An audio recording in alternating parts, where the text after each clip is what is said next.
حضرت ابو ہریرہ رضی اللہ تعالی عنہ سے روایت ہے کہ نبی کریم صلی اللہ علیہ وآلہ وسلم ہمیں یہ دعا سکھایا کرتے تھے کہ اے اللہ، جن لوگوں کو آپ نے ہدایت عطا فرمائی ان میں مجھے شامل فرما، جنہیں عافیت عطا فرمائی ان میں بھی مجھے شامل فرما، جن کی سرپرستی فرمائی ان میں بھی مجھے شامل فرما، اور اپنی عطا کردہ نعمتوں کو میرے لیے مبارک فرما، اپنے فیصلے کے شر سے میری حفاظت فرما۔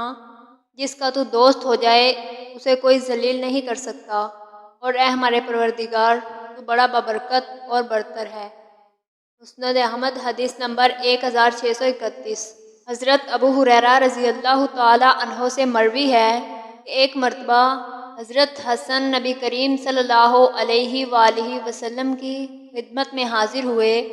انہوں نے دیکھا کہ نبی کریم صلی اللہ علیہ وآلہ وسلم حضرات حسنین رضی اللہ تعالی عنہ میں سے کسی ایک کو چوم رہے تھے۔ وہ کہنے لگے کہ یا رسول اللہ صلی اللہ علیہ وآلہ وسلم، آپ انہیں چوم رہے ہیں جبکہ میرے یہاں تو 10 بیٹے ہیں، لیکن میں نے ان میں سے کسی کو نہیں چوما۔ نبی کریم صلی اللہ علیہ وآلہ وسلم نے ارشاد فرمایا، جو کسی پر رحم نہیں کرتا اس پر بھی رحم نہیں کیا جاتا۔ مسند احمد حدیث نمبر 6824۔